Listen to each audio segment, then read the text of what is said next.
Nageenyi fi araarri jaalalli waaqayyoo iddoof lafa jirtanitti isiniif haa baay'atu. Hordoftoonni Burtukaantuu akkam jirtu nagaa keessanii ani nagaa kootii galanni waaqayyoof haa ta'u. Isinillee fayyaa keessan akka taatan abdiin qaba.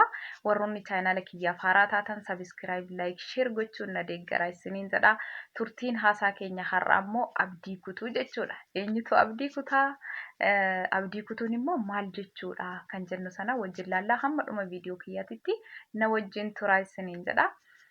Kan abdii kutuun numa namootadha. Sababni isaa immoo namni dadhabaa waan ta'eef wantoonni ulfaataa ta'ee waan nutti mul'atuuf jireenya keenya keessatti wanta nu mudatu yookiin qormaatafis ta'uu danda'u haaluma garaa garaatiin wantoonni tokko yoo nu mudate bakka jira miti abdii kunne wanti kun hin ta'u yookiin kan koo miti yookiin bakka wanta abdii kunne bakka intinii jenna jechuudha. Garuu abdii kutuun gaarii miti. Sababni isaa seexanniyyuu jechuudha. Gaafa nuti cubbuu hojjannerra kan isheen gammaddu gaafa nuti abdii kunne. Sababni isaa immoo gaafa nuti cubbuu hojjannu fuuldura keenyatti cubbuu keenya kanatti gaabbii gallee waaqayyoon akka dhiifama gaafannu hin beekti waan ta'eef baay'een gammaddu. Gaafa nuyi abdii murre abdii kunne bakka wanta tokkorratti abdii murre garuu baay'ee gammaddi. Akka nuti suruma abdii kunne intinii jennu nutti himti. Sammuu keenya keessatti akka waan gaariin assaabne nu deeggarti jechuudha seexanni. Kanaafuu abdii kutuun gaarii miti isiniin jedha. Ani wanta na mudate isinitti hima jireenya koo keessatti kanaan irratti abdii kute jechuudha dhugaa dubbachuufi. Yaa'u kan waaqayyoo waan hundumaa hin danda'a waan ta'eef hunduma keessaa nama dabarsaa. Wanta tokko fakkeenyaaf lafa keessanii wanti kuni kan kooti asii ka'uu hin danda'u jettanii yoo murteessitanii wanta tokko lafa gootan jechuudha. Waaqayyoon immoo wanti suni kan keessanii miti yoo jedhe kan keessanii miti jedhee yoo isin dhorkate akkasiin waan lafa keessa sana lafaan kaasne yoo waaqayyoon isin dhorke abdii kuttu jechuudha daftanii. Maaliif wanti kuni na dhorkame? Maaliif kan koo ta'uu dide jettanii jechuudha. Garuu waaqayyoon wanta sana kan nu dhoowwateef wanti suni waan nu fayyadne waan beekuuf akka nu fayyadne waan beekuuf fuuldura keenyatti wanta sanaa caalchisee dachaadhaan wanta nuu kennuuf jechuudha malee waan biraatiif miti. Jireenya gizee abdii kunne bakka jireenyi keenya asumatti waan dhaabbatu wayii nutti fakkaata. Ani waan ani itti abdii kutan isinitti hima. Bakka nama kan kooti jedhu nama baay'ee jaaladhu nama baay'ee amanutu ture nama waggaa dheeraa wajjin lakkoofsisne jechuudha. Bakka maal jedhee tan isinitti hima amma fakkeenyaaf haati ilmoo deesse tokko bakka hojii ishee arguu deesse hojii ishee arguu guddiste itti amanteef kun ilmoo kiyya jettee guddiste miti. Fakkeenya akkasii jechuudha. Haati kamiyyuu dhuftee haadha tokkoon ilmoon kuni kan kooti as kenni yoo jetteen itti laatti kan kooti jettee irratti mormiti. Waan akkasii jechuudha bakka. Wanta kuni kan kooti jettee akka haati ilmoo irratti murteessitutti murteessaa wayii jechuudha. Wanta akkasii ture. Yaa'uka namni hin jijjiiramne hin jiru waan ta'eef wanti ani bakka maal jedheen isinitti hima bichaa gizee kamiyyuu xilootii koo keessatti nama kana qormaata kara nama kanaatiin natti dhufu narraa fageessi jedhee waaqayyoon kadhadha ture. Xilootii kiyya keessatti guyyaa tokko jecha kana dhiisee hin beeku dhugaas niin jedha. Garuu yaa'uka waggootan booda wanti kun hin taane kan koo hin taane jechuudha. Bakka dhibbaan dhibbatti abdii kutee ture. Dhibbaan dhibbatti abdii kutuurraan kan hafe dhugaas niin jedha. Mana amantaa fuuldura deemee ati osoo dhuguma waaqa dhugaa taate ati osoo dhuguma waaqayyoon taate dhaggeeffadhaa dhugaa isinitti himaan.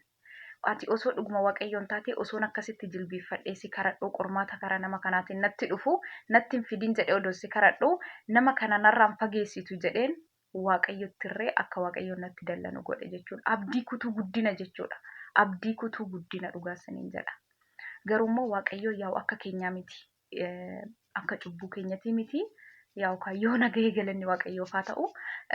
Kanaafuu abdii kutuu shaggaa miti. Ani bakka abdii kutee jechuudha. Dhibbaan dhibbatti abdii kutee akka waan jireenyi naaf hin taane yookiin kana booda akka jireenyi koo cufaa ta'e fuuldurri koo akka dukkana ta'een ofitti himaa ture abdii kutuurraan kan ka'e bakka kana booda nama faayidaa hin qabne wayiin fakkaadheen ofitti mul'adha yookiin nama akkasii fakkeesseen ofitti hima keessa kootitti jechuudha. Isinii galee abdii kutuurraan kan ka'e waan baay'ee keessa hamma lubbuu koorree ofii kootiin dabarsutti jechuudha dhugaan isiniin jedha.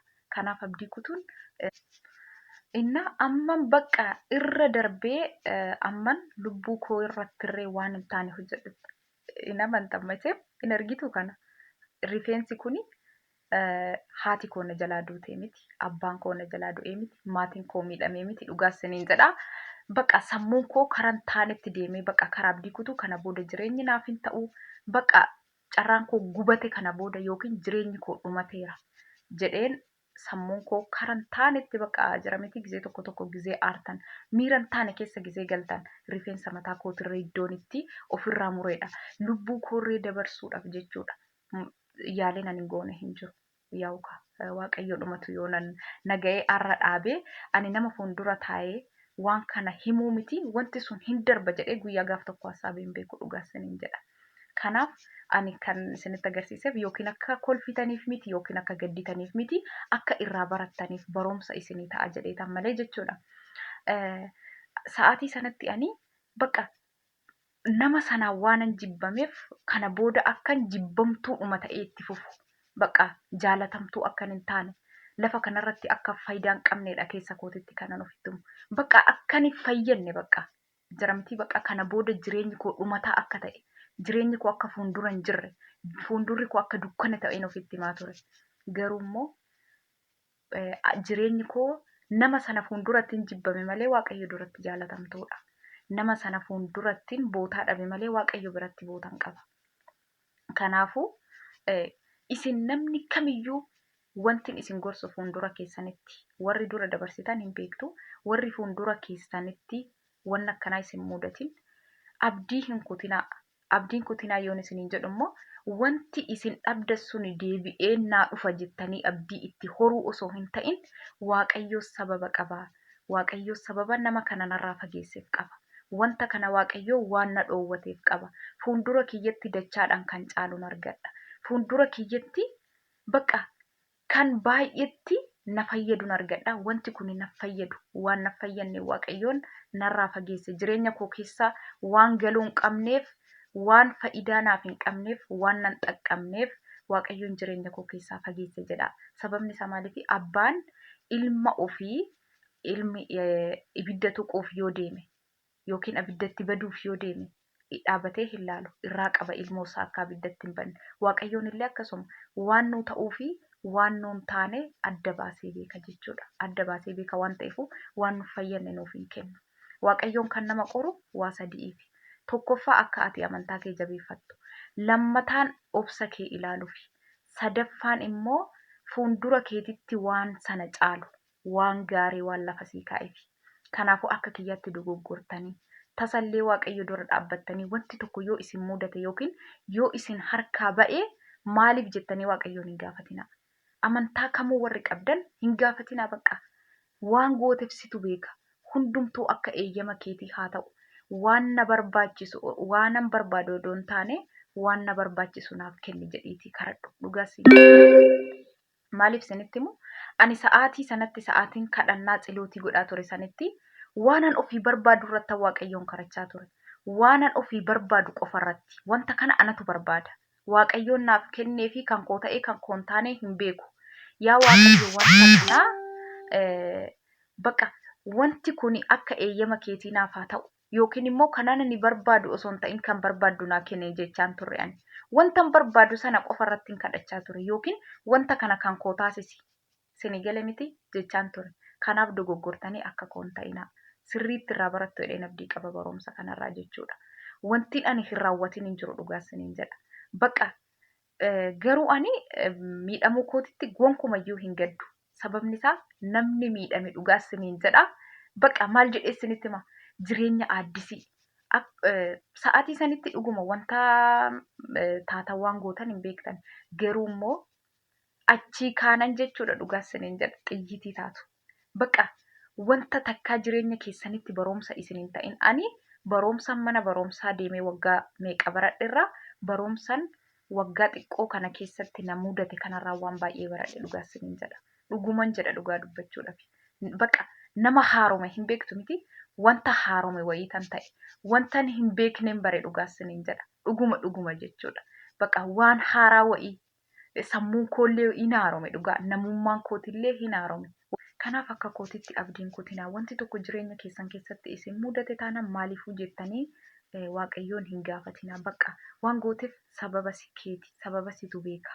Sababni si bira jira. Mikinaata qabdaati. Waan tokko malee kana raawwattu galanni siif haa ta'u jedha. Dhugaa isiniin jedha. Namni miidhamtan miidhurra miidhamuu wayya. Namni miidhame waaqayyoon laphee miidhamee fi salphate jaalata jechuudha. Dhugaan isiniin jedha. Waaqayyo biratti fudhatamaadha kun. Waaqayyo biratti jaalatamaadha. Kanaafuu yaa waaqayyo galanni kan keeti. Waan gooteef situ beeka jedha. Dhugaa yoo akkas jetta fuuldura keessanillee hin ifa. Ifaan dhaabnetu fuuldura keessan jira. Waaqayyo wanna isiniif kaa'e yookiin waan isiniif qopheesse wayii qaba jechuudha. Waaqayyoon hin gaafatina. Inni ammoo tokko wanni isinitti himuu barbaadu. Abdii kutuun karaalee adda addaatiin kana qofa irratti miti. Hojii irratti illee ta'uu danda'a. Waan adda addaati irratti bakka waan nuti raawwannu hunda irratti iyyuu abdii hin murinaa. Abdii hin kutinaa. Bakka waaqayyoon gaarummaadhaaf jedhaatii dhiisa. Gaarummaadhaaf ta'e kun. Gaarummaadhaaf akkas ta'e. Gaarummaadhaaf ta'e waan tokko isinitti himaa. Namicha wayiititu jira jechuudha. Daandii deemaa jira. Yaa'uka seenadha. Daandii deemaa osoo jiruu makiinaa yaabbate. Makiinaa yoggaa yaabbatu makiina suni in tabalaasha'e. Namichichi sunis bakka gaarummaadhuma makiinaan kun tabalaasha'ee jedheen han oofuu sanaan jechuudha konkolaachisaadhaan. Akkamitti gaarummaadha makiinaan koo cabaa jedhee gada'e namichicha. Namichis ishii jedhee deemsa isaa itti fufe. Ammas makiinaa biraa seene. Gaafa makiinaa biraa seenee deemsa isaa itti fufu namichi konkolaachisaan bariin cufa yoggaa jedhu qubni isaa tokko irraa cite. Namtichi ammas kan deemu sun jechuudha yookiin immoo kan imala deemu sun gaarummaadhumaaf harki keessirraa cite jedheen. Inde akkamitti waaqayyoon gaarummaadha harkanarraa kuta jedhee namichichatti dheekkamee karaa gubbaatti gatee deeme. Namtichis miilan deemsa isaa itti fufe. Konkolaachisaa sunis deemsa isaa itti fufe. Deemee yoo daandii walakkaa ga'u shiftoonni itti dhufan. Namichicha qubni irraa cite konkolaachisaa kanatti. Isaanis hin dhaabani. Yoggaa dhaabanuu koottuu har'a guyyaa waaqayyoo keenyaa aarsaa itti goonu waan ta'eefu aarsaa si goona jedhanii makiinaa sana keessaa gadi buusanii aarsaa gochuudhaaf isa ciibsani. Yogguu ilaalanuu qubni isaa tokko citaadha jechuudha. Yoo ilaalanuu qubni isaa irraa citaadha namicha. Kanaafuu ka'ii deemi. Nuti nama qaama hir'ataa. Nama qaama hir'ataa waaqayyo keenyaaf aarsaan goonu nama qaama guutuuti malee ka'ii deemi jedhanii namichicha sana gaggeessan. Namtichi sunis konkolaachisaa isaa deeffatee namicha gaarummaadhumaaf harki keessirraa cite kan jedhu sanatti karaatti deebi'ee dhuguma kee jettee shiftoonni natti dhufanii waaqayyo isaaniitiif aarsaa na godhanii turan. Garuu sababa qubni koo narraa citeefuu aarsaa ta'uu hin dandeenye qaama hanqataa waanan ta'eefuu jedhee namicha sana fudhatee deemsa isaa itti fufe. Waaqayyoon mikinaata qaba jechuudha. Mikinaata tokko malee sababa tokko malee waan tokko hin raawwatu. Sababa qaba wanti tokko nu mudate taanaan yookiin waan gaariin nu dhiyaatee jira bakka hin beeknu malee waaqayyoon guyyaa qaba. Har'uma akka seexanaa akkachi jedhee dhufee kana siif qopheessira waan kana dhiisisiin hin jedhu. Bakka obsa kee ilaalee yoo ati wanta kana obsitee bakka yaa waaqayyo akka gaarummaa keetii haa ta'u akka eeyyama keetii haa ta'u jettee yogguu dhiiste inni guyyaa isaatitti dhufee isiniif laata. Kanaaf akka irraa barattan abdii guutuun qaba. Galanni waaqayyoof haa ta'u. Ani amma nama haaraadha. Waan baay'ee wajjin baranna fuulduratti jedheen abdii qaba dhuguma dubbachuudhaaf namni waanuma isa mudatirraa nama barsiisa. Fuulduratti namni akkanaarree jiraachuu danda'a. Lakka wanta akkanaa hin jirre of jabeessuurree danda'a isinii galee. Kanaafuu aaranii miira keessa galtanii waan tokko raawwatina. Abdii hin kutinaa. Waaqayyotti waan hin taane fuuldura dhaabbattanii hin dubbatinaa isiniin jedha. Viidiyoon kiyya har'aa kanuma waan dhaggeeffattaniif galatoomaa eebbifamaa barri jireenya keessanii haa dheeratu. Hanga viidiyoo biraatii walitti deebinutti turtii gaarii isiniin jedha. Chaayinaala koommoo sabiskiraayib, sheer, laayik gochuun na jajjabeessaa. Karaa fuulduraattis immoo barumsa babbareedduudhaan barumsa gaariidhaan nama barsiisa namni tokko irraa hubata jedhee kana yaaduun akkan isinii dhufu abdiin qaba. Chaawu nagaan turaa isiniin jedha. Galatoomaa eebbifamaa barri jireenya keessanii haa dheeratu. Waan dhaggeeffataniif galatoomaa isiniin jaaladha.